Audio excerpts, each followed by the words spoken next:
Collections come in all shapes and sizes, but very few of them end up in the Guinness Book of World Records. One family has a hat collection that has been in that record book twice. John Lauritsen traveled to the town of Frost to learn how it all got started and why it keeps on going. Frigid winters make Frost a fitting name for a Minnesota town. I always say it was the best place to raise my children. It's a small community just north of the Iowa border. Everyone knows everybody, and it's just a fun-loving town. Fun-loving with one very unique distinction. Frost is home to about 200 people and about 100,000 hats. Right here behind me on the wall, there's 1,000 hats on display. And this is just a fraction of what Scott Legrid has. His late father, Bucky, started this collection in 1967, and Scott took it over when he passed away.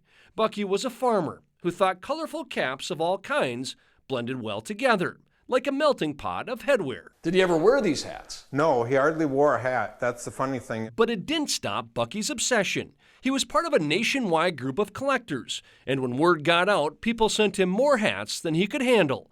So some went on display, while others ended up in boxes. Those boxes filled 3 semi-trailers to the brim. Implement dealers, seed dealers, feed dealers, oil companies, tool companies. In this collection, no 2 caps are the same. But it's not all farm stuff. No, there's... A&W, I saw Red Owl back there. Yep. You don't see Red Owl anymore. No, there's anything and everything for companies. It's history told through hats. Scott estimates that 75% of the companies on this garage wall don't even exist anymore. A sense of pride and preservation for Bucky, but not his biggest accomplishment. You'll find that in Scott's basement. So you weren't kidding when you said your dad got every John Deere hat from every state? No. Here's the proof right here. He's got all the states. And even the Canadian provinces. 50 states there, yep. It took Bucky years to amass this collection. John Deere caps from Hawaii and Alaska are included, plus all the Canadian provinces and a variety of other countries. The entire cap collection got Bucky in the Guinness Book of World Records 2 different times. He'd even haul them to senior living centers to entertain people. The easiest way to describe the relationship is he was my best friend. So we played together, worked together, farmed together. And when Bucky passed away in 2011, Scott just couldn't let the hats go. Sometimes I go looking for them, and sometimes they find me. People keep sending them to Scott, and he happily accepts because he knows that's what Bucky would do. Every hat makes Scott feel like a part of his dad is still here. It's a tip of the cap to a great father, a great farmer, and a great collector. Just proud of my father and what he did, and brings back some of the memories of when we went and got hat collections. In Frost, John Lauritsen, WCCO 4 News.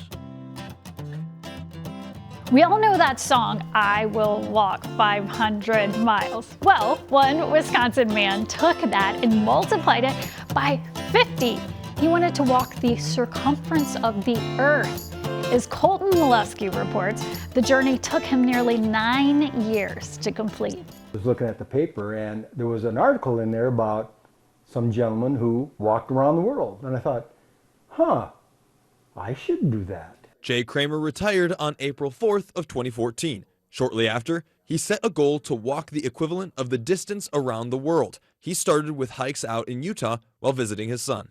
Already started with the hikes?